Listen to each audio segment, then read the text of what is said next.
What's up, guys? Welcome to game 2 between TakisSakkis and FG Noobs, or FGR Noobs. This is going to be a very interesting match. It's going to be the Saxons fighting up against the Huns. And in this match, TakisSakkis, of course, had the first faction and map choice, decided to go with Kariskos. Come on, guys. Try and be a bit more creative in your map selection. I've given so many maps for you guys to choose from. There's even another plains map which you can just select. It just looks prettier than Kariskos, and it's something different from Kariskos. And you guys don't even choose to pick that. Anyways, despite that, just from the factions, it's going to be very interesting because Saxons versus Huns. Saxons can be. TakisSakkis has got Saxons, and Noobs has got Huns. The Saxons are probably the best Nordic faction under the unit ban rules because they have heroic cavalry, so you can ban Nordic horse lords and you can ban an axe warrior, the Nordic axe warrior, but they still have access to heroic cavalry who still have a 20 bonus versus cavalry, and they have wedge. So against a faction like Huns, which has those noble step cataphracts, these guys can actually do well by just popping wedge and then they'd be able to stay a bit longer in melee. So they have these guys. They have the heroic cavalry, and then they also have Saxon lancers, which are also very cool units, cheap units, but they will do the dirty business against enemy infantry. And in any case, most of these Nordic factions, even if you ban Nordic Axe Warriors, sure, it's a huge thing to take away from them, but they still have the elite Nordic Warriors and Hearthguard and Chosen Warriors, who are also very good. So once TakisSakkis picked the Saxons, Noobs decided to ban Nordic Horse Lords and Nordic Axe Warrior, which makes sense. I mean, that's a very smart pick, but a pick that is to be expected. And TakisSakkis, on the other hand, for the Huns, he decided to ban Uar Warriors and Chosen Uars. So it is going to be very interesting. I think the Huns are at a disadvantage here. They have the 4 noble step cataphracts, which can just wreck any cavalry that the Saxons choose to bring, but the thing is they're only 4 in number, so you're still at a cavalry disadvantage. And Noobs has brought a Hunnic warlord general for some reason, not really sure why. So we can see 1, 2, 3, 4 noble step cataphracts brought here, 4 noble step and 1 elite Hunnic lancer in the middle, 4 step bows, a couple of excuse me, couple of step tribes people, and then he is forced to bring Bosphoran infantry heavily upgraded. So he's brought like 2 or 3 Bosphoran infantry, and then 2 or 3 step warriors, step tribes people, and Bosphoran warriors. So the Bosphoran infantry, on the one hand, they are very good units to be upgraded because they're very tanky. They've got 149 health and 62 armor, and that extra boost to morale always helps. They've got 37 attack now, so they are by no means are they slouches. But against the chosen warriors that this Saxon build has, I just don't see them winning that infantry engagement. So the 4 Germanic hurlers and 4 Nordic hurlers and 2 Nordic bows are destroying the step bows of the Huns, and then they're pulling back while these step tribes people are coming in to charge into them. And I mean, it's on Noobs to charge in because his skirmish line has gotten eradicated by these Nordic hurlers. Meanwhile, let's first of all, let's go here, and then let's go offline. Second, let's take a look at what Takis has brought. So he's brought a couple of Saxon lances in the center. He's brought a total of 4 heroic cavalry, which is to be expected, who are going to be on the sides. And then besides the skirmish contingent, he's got a chieftain with Gedracht, or chieftain with G, chieftain G general. He's got 3 Hearthguard whom he's interspersed and put a couple of experience upgrades on, along with chosen warriors who for the most part have quite a few experience upgrades, it looks like.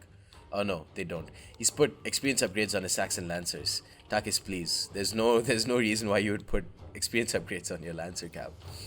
They're going to get destroyed by the charge anyways. So here, Hearthguard charged into step tribes people and killing them off. 44 kills with them. The noble step cataphracts is going to charge into the Nordic bows, and they're still going to make it through to the heroic cavalry. So you can see the heroic cavalry have taken quite a few casualties there. Hearthguard about to get charged at by Noble Step Cataphracts, Noble Step all across the field, charging in and getting a lot of Saxon Lancers. So this is not optimal for Takis. The noble step cataphracts have just crashed into. The problem was that he had his cavalry far too close, and he's just not microing with his infantry at all now.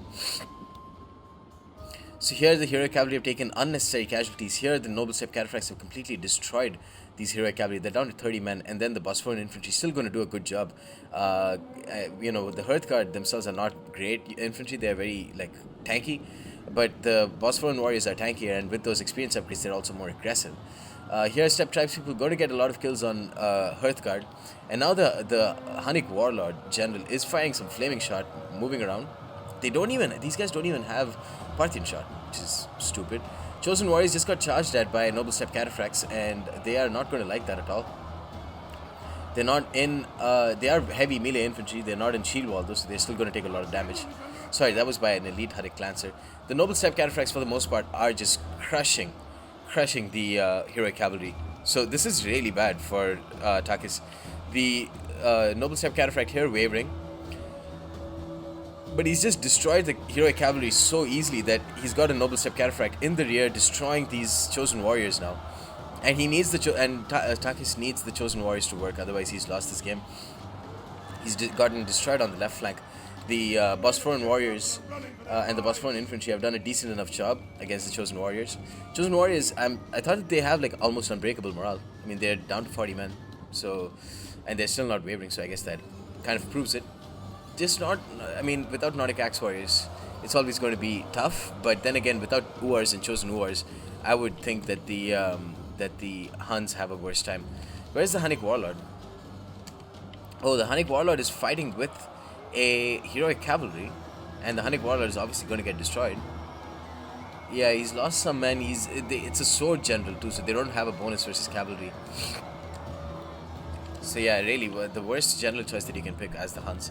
But this elite Hunnic Lancer is going to come in to help support, and they're going to get a lot of kills on these heroic cavalry now that they've charged them into the rear, or charged them in the rear.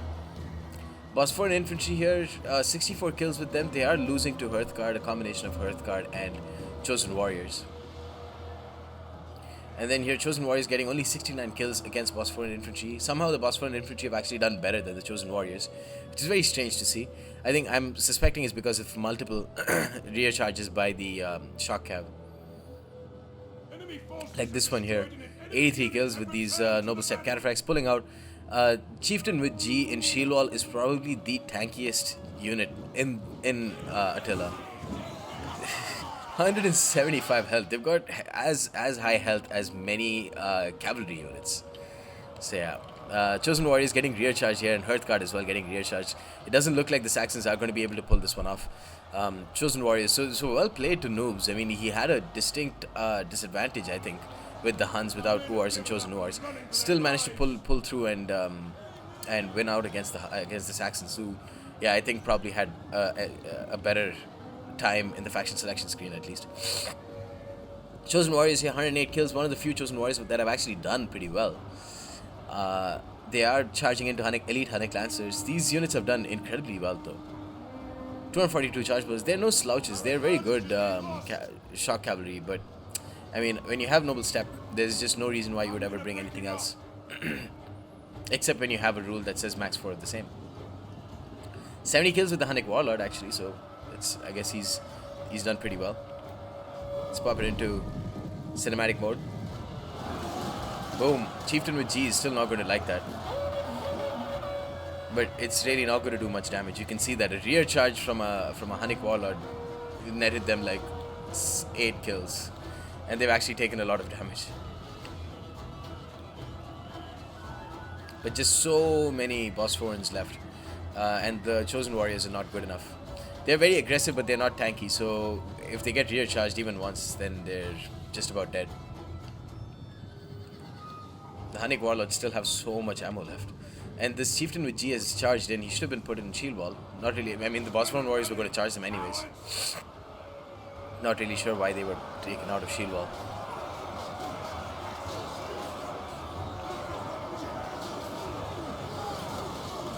Who are these guys? Yeah, it's the Hunnic Warlord.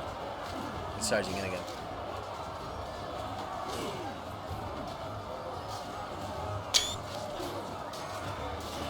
Damn, way too much blood.